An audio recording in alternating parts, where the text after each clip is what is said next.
30వ కీర్తన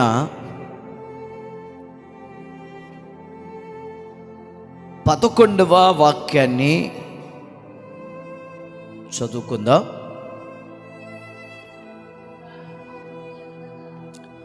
నా ప్రాణము మౌనముగా ఉండక నిన్ను కీర్తించున్నట్లు నా అంగలార్పును నీవు నాట్యముగా మార్చి ఉన్నావు. నీవు నా గోనె పట్ట విడిపించి సంతోష వస్త్రము నన్ను ధరింపచేసి ఉన్నావు.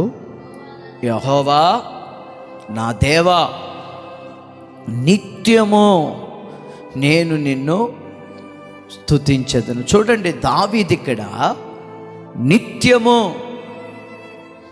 అనే మాట ఉపయోగించాడు. ఇక్కడ నిత్యము అంటే తాను బ్రతికినంత కాలం దేవుణ్ణి ఏం చేస్తానంటున్నాడు? అమ్మా స్తుతిస్తానంటున్నాడు. బ్రతికినంత కాలం మనం కూడా అదే తీర్మానం చేయాలి. మనం కూడా ఈ శరీరములో ఊపిరి ఉన్నంత వరకు, ఈ శరీరంలో ఊపిరి ఉన్నంత వరకు మనము దేవుణ్ణి స్తుతించాలి, అంతే. ఒక భక్తుడు అంటాడు, ఊపిరాగే వరకు సువార్త చెప్పాలి, ఊపిరి ఆగిన తర్వాత దేవునికి లెక్క చెప్పాలి. ఏం చెప్పండి మాట? ఊపిరాగే అంతవరకు సువార్త ప్రకటించాలి, దేవుని పని చెయ్యాలి. ఊపిరి ఆగిన తర్వాత దేవునికి లెక్క చెప్పాలి. ఈ ఊపిరి ఉన్నంత వరకు నువ్వు ఎంతమందిని దేవుని వైపు నడిపించావు? ఈ ఊపిరి ఉన్నంత వరకు ఎంతకాలం భక్తిలో నమ్మకంగా ఉన్నావు? ప్రభు అన్నీ అడుగుతాడు. ఈ లోకంలో మనం ఎంతో కాలం బ్రతకం, ఒక 60-70 సంవత్సరాలు ఎక్కువ బ్రతకడం. మనం ఆ బ్రతికినంత కాలమైన ప్రభు కోసం బ్రతుకుదాం, దేవుని కోసం బ్రతుకుదాం. ఈ లోకంలో ఏమీ లేదండి. ఈ లోకంలో ఏదో ఉందనుకుంటాం, కానీ ఏమీ లేదు, పాపం తప్ప. ఆ పాపం వల్ల వచ్చే జీతం మరణం. ఆ మరణానికి దారి చేసేది రోగం. ఆ రోగాలు పాలు అవ్వకుండా, మంచాన పడకుండా, ఏమంటే ప్రశాంతంగా మనం ప్రభు దగ్గరికి వెళ్ళిపోవాలి, ఏ పాపం లేకుండా. తప్పు చేసినోడిని జైల్లో వేస్తారు. తప్పు చేయనోడికి జైలు అవసరంలా, ఏ కోర్టులు ఏ జడ్జిమెంట్లు అవసరంలా. అందుకే ఇక్కడ దావీదు అంటాడు, నీవు నా గోనె పట్ట విడిపించి సంతోష వస్త్రాన్ని ధరింపజేశావు. నా ప్రాణము మౌనంగా ఉండకుండా నిన్ను కీర్తించున్నట్లు నా అంగలార్పును నీవు నాట్యంగా మార్చావు. అందుకే నిత్యము అనే పదాన్ని ఉపయోగించాడు. నాకు చాలా ఇష్టం. అందుకే ప్రారంభించింది మొదలుకొని ఇప్పటి వరకు కూడా ఎవరికి మైక్ ఇవ్వాల, నేనే పాడాను. ఇలా పాడుతా ప్రభు పిలిస్తే ప్రభు దగ్గరికి వెళ్ళిపోతే ఆ ప్రభు ఒళ్ళో కూర్చోవచ్చు. మనం అయ్యా ఇంకా వయసు ఉంది కదా అంటే, ఇంక ఈ వయసుతో ఈ కళ్ళతో ఏమేం చూడాలి? అదే పరలోకంలో ఉన్నటువంటి ఆ దేవుణ్ణి మనం చూడాలి. అందుకే అంటాడు 31వ అధ్యాయం 16వ వాక్యంలో అంటాడు, నీ సేవకుని మీద నీ ముఖ కాంతిని ప్రకాశింపచేసి కృపచేత. దేవుని ప్రకాశం, ఆ ప్రకాశం, ఆ తేజస్సు మన ముఖం మీద ఉండాలి, వెలగాలి మన ముఖాలు. బ్యూటీ పార్లర్కి వెళ్తే వెలుగుతాయి కదా ముఖాలు, అలా కాదు మన ముఖాలు. దేవుని తేజస్సుతో వెలగాలి, ప్రకాశింప చేయాలి మన ముఖాలు. దేవుని తేజస్సుతో ఉండాలి మన ముఖం. దేవునికి ఇష్టంగా బ్రతికితే ఆయనే నీ ముఖ కాంతిని ప్రకాశింపజేస్తాడు. మన ముఖాలకి ఏం రాసుకోకర్లా, ముఖాళ్ళు వేసి ప్రార్థన చేస్తే చాలు గంటల తరబడి. అందుకే అంటాడు, నిత్యము నేను నిన్ను స్తుతిస్తాను. నిత్యము దేవుని స్తుతించాలి. ఒక్క క్షణం మౌనంగా ఉండకూడదు. అందుకు ఒక తల్లి ఓ పాట రాసింది, ఒక్క క్షణమైనా నేనెందుకు మౌనంగా ఉండాలి, 24 గంటలు స్తుతిస్తూ ఉండాలి. ఏం పాడింది? ఆమె పేరు ప్రసన్న బోల్డ్. ఆ సిస్టర్ చక్కటి పాట రాసింది. ఒక్క క్షణం కూడా నేను ఎందుకు మౌనంగా ఉండాలి, 24 గంటలు ప్రభుని స్తుతిస్తూనే ఉండాలి. మంచి పాట. థాట్స్ దేవుడు ఇస్తాడు, మంచి ఆలోచనలు. ఒక్క క్షణం కూడా మనం మౌనంగా ఉండకూడదు. నిత్యము ప్రతి నిత్యము, అందుకే దైవజనులు కూడా రాశారు, నిత్యము ప్రతి నిత్యము నీ జ్ఞాపకాలతో నా అంతరంగము కొలువై ఉన్నావులే. ప్రతి నిత్యం ఆయన ధ్యాసలోనే ఉండిపోవాలి మనం. దేవుణ్ణి ఆరాధిస్తూనే ఉండాలా. అందుకే దావీదు అంటాడు, చిరకాలము నేను నీ మందిరంలో ఉంటాను అన్నాడు. ఇంకా మందిరంలో ఉంటే కానీ 24 గంటలకి ఆరాధనే, ఇక ఆలాపనే, దేవుని స్తుతించడమే. ఇంట్లో కూర్చుంటే ఏవేవో ఆలోచనలు, అప్పుల భారాలు, ఏమండి పిల్లల గురించిన ఆలోచనలు, మా పిల్లోడి గురించి, మనవడి గురించి, మనవరాల గురించి, అమ్మ గురించి, నాన్న గురించి, తల్లి గురించి, తండ్రి గురించి, వాళ్ళ గురించి, వీళ్ళ గురించి, ఇదే ఆలోచనలు. కానీ దేవుని మందిరంలో ఉంటే ఒక పీస్ఫుల్ మైండ్, ఒక ప్రశాంతమైన వాతావరణం. అందుకే దావీదు అంటాడు, శాంతికరమైన జలముల యొద్దకు నీవు నన్ను. చూడండి, చెరువులోకి వెళ్ళి చూడండి, పైన నీళ్లు కదులుతాయి, లోపల నీళ్లు ప్రశాంతంగా ఉంటాయి. లోపల నీళ్లు కదలవు, పైన మాత్రం కదులుతూ ఉంటాయి నీళ్లు, లోపల నీళ్ళు ఏమాత్రం కదలవు, ప్రశాంతంగా ఉంటాయి. అలాంటి వాతావరణం ఎక్కడ దొరుకుతుంది నీకంటే దేవుని మందిరంలోనే. ఆయన మందిరంలోనే దొరుకుతుంది నీకు, ఎక్కడా దొరకదు. అందుకే అంటాడు, నిత్యము నేను నిన్ను స్తుతిస్తాను. ఈ ఊపిరాగే అంతవరకు ప్రతిరోజు ప్రతి క్షణం దేవుణ్ణి స్తుతిస్తూనే ఉండాలా, మహింపరుస్తూనే ఉండాలా, ఘనపరుస్తూనే ఉండాలా. ఎవరు స్తుతించినా స్తుతించకపోయినా, ఎవరు మహింపరచకపోయినా నువ్వు దేవుణ్ణి ఏం చేయాలి? ఘనపరచాలి. ఒకరితో నీకు పని లేదు దేవుని స్తుతించడానికి అని అంటాడు. అదే అంటాడు, యెహోవా నా దేవా నేను నిన్ను అనే పదం అంటే భక్తి అనేది వ్యక్తిత్వానికి సంబంధించింది. నిన్ను బలవంతంగా జుట్టు పట్టుకొని వచ్చి లాక్కొని కూర్చోబెట్టేది కాదు భక్తి అంటే. ఏమంటున్నాడంటే నేను నిన్ను ఎందుకు స్తుతిస్తాను అంటున్నాడంటే అక్కడ 8వ వాక్యం చదివితే, ప్రభువా యెహోవా నీకే మొరపెట్టి తిని నా ప్రభువుని బ్రతిమలాడుకోవాలా. నీ పిల్లల విషయమే దేవుని బ్రతిమలాడాలి, నీ భర్త మార్పు కొరకు బ్రతిమలాడాలి, దేవుని గోజాడాలి. నేను ప్రార్థన చేస్తే అయ్యేది కాదు, నీకు నీవుగా మోకాళ్ళేసి మందిరంలోకి వచ్చి, అయ్యా నా భర్తను మార్చు, నా పిల్లల్ని మార్చు, బ్రతిమిలాడాలి. హన్నా కూడా అలాగే బ్రతిమిలాడింది. అన్న బ్రతిమిలాడిందండి, గోజాడిందండి, కన్నీళ్లు కార్చిందండి, ఏడ్చింది. దేవా నా కను చూపివు, నా మాటలు ఇవ్వు, నాకు ఆరోగ్యం ఇవ్వని ప్రభు దగ్గర అడగాలే.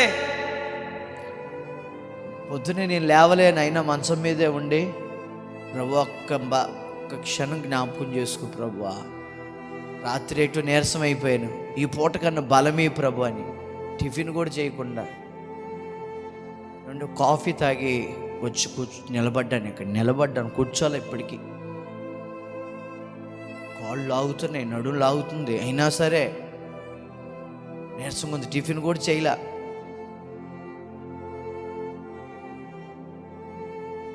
పొద్దున్నే టిఫిన్ తేవాలి అన్నయ్యకి అని అంది అమ్మ.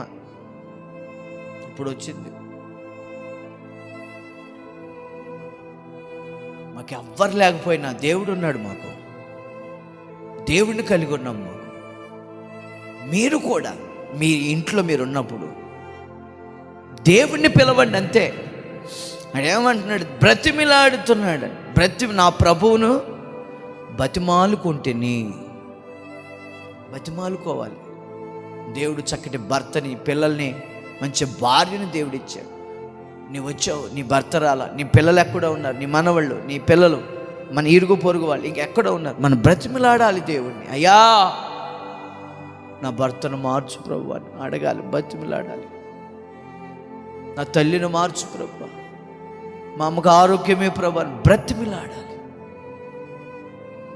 అప్పుల వాళ్ళ దగ్గరికి వెళ్ళి అర్జెంటుగా డబ్బులు అవసరమైతే 1కి 10 సార్లు మనం బ్రతిమిలాడతాం కదమ్మా.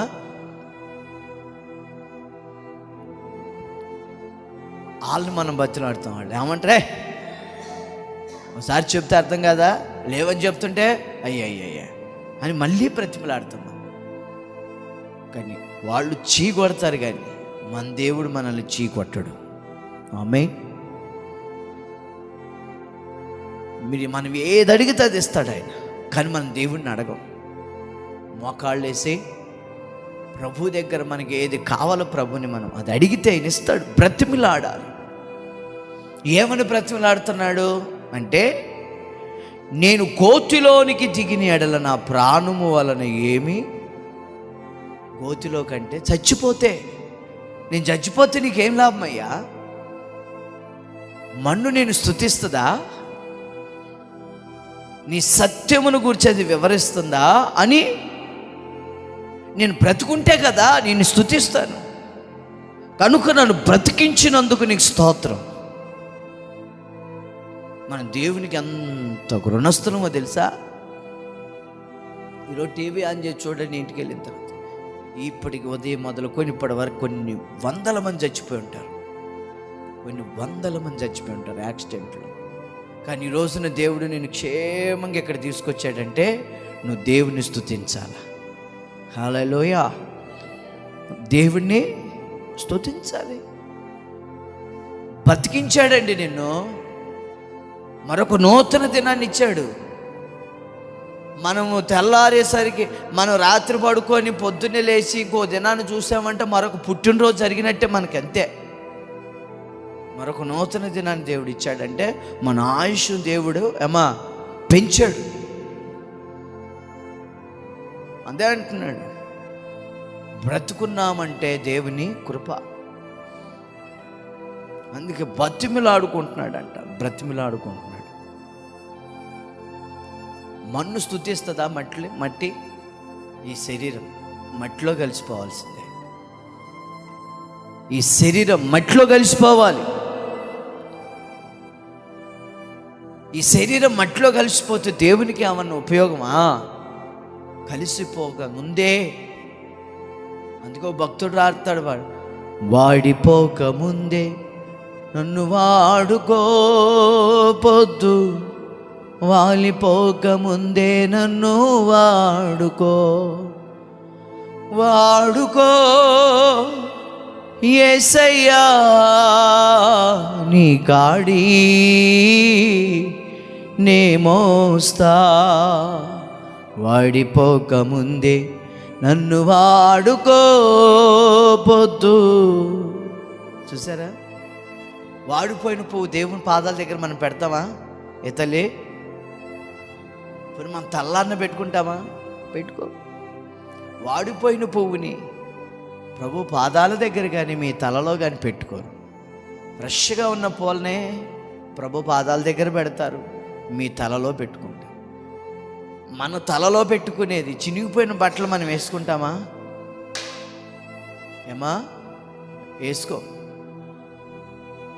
పాచిపోయిన అన్నాన్ని తింటామా? తిను. పనికిరాని వస్తువు మనం వాడుకుంటామా? వాడుకో. ప్రభువు కూడా అంతే. పనికిరాని దాంతో దేవుడికి పని లేదు, పనికొచ్చే వారితో దేవునికి పని. ఈరోజు నువ్వు పనికొచ్చే పాత్రగా ప్రభు నిన్ను వాడుకుంటాడు. అంటాడు చూడండి అక్కడ, నేను గోతిలో దిగిపోతే నీకేంటయ్యా లాభం? గోతులోకి నేను వెళ్ళిపోతే నా వల్ల నీకేంటి లాభం? నీ బతుకుంటే కదా నేను స్తుతిస్తాను, కోటాలు పెడతాను, సువార్త చెప్తాను, నలుగురికి పిలిచి దేవుని వాక్యాన్ని ప్రకటిస్తాను అని చెప్తుంది. మన ద్వారా దేవునికి ఉపయోగం ఉందే. మీరు అనుకుంటున్న నా ద్వారా ఏమీ ఉపయోగం లేదనుకుంటున్నారు, కానీ మన ద్వారా దేవునికి ఉపయోగం ఉందే. మనం దేవునికి చాలా అవసరం. ఎందుకంటే నువ్వు దేవుని ప్రకటించాలా, వెళ్ళి నువ్వు నలుగురికి దేవుని వాక్యం చెప్పాలి, నువ్వు దేవుని సువార్త ప్రకటించాలి. ఈరోజు నన్నైనా మిమ్మల్ని అయినా దేవుడు ఆయన సజీవుల లెక్కలో ఉంచాడంటే నీకు దేవునితో పని ఉంది. ప్రార్థన చేసుకుందాం. తలలు వంచండి, అందరూ తలలు వంచండి, చిన్న ప్రార్థన చేసుకుందాం. ప్రభువా మీకు స్తోత్రం నాయనా, నీ బిడ్డలతో ఇప్పటి వరకు సూటిగా మాట్లాడుతూ వచ్చారు. బలహీనంగా ఉన్నాను, బలం ఇచ్చారు, ఆరోగ్యం ఇచ్చారు. ఈ రోజున ఈ స్థితిలో మమ్మల్ని నిలబెట్టారంటే అది నీ కృప. ఇప్పటి వరకు నీ వాక్యం ద్వారా నీ బిడ్డలతో మీరు మాట్లాడారు, పాటల్లో మీరు ఉన్నారు. వచ్చిన బిడ్డలు దీవించండి, లైవ్ చూస్తున్న బిడ్డలను కూడా దీవించండి. ఈ వారంలో జరగబోతున్న కూడికలను కూడా ఆశీర్వాదకరంగా జరిగించండి. బలహీనమైన నన్ను కూడా బలపరిచి నీ పరిచయలో వాడుకో. వచ్చిన బిడ్డలను ఆశీర్వదించమని యేసు నామములో అడుగుచున్నాం తండ్రి, ఆమేన్. మన తండ్రి అయిన దేవుని ప్రేమ, కుమారుడైన యేసు క్రీస్తు వారి కృప, పరిశుద్ధాత్మని యొక్క సహవాసము, సన్నిధి కూడి వచ్చిన మనకి, ఆరాధనలో పాల్గొనినటువంటి వారికి ఆయన కృప ఇప్పుడు ఎల్లప్పుడు లైవ్ చూస్తున్న బిడ్డలకు కూడా సదాకాలము తోడై నడిపించునుగాక. ఆమేన్.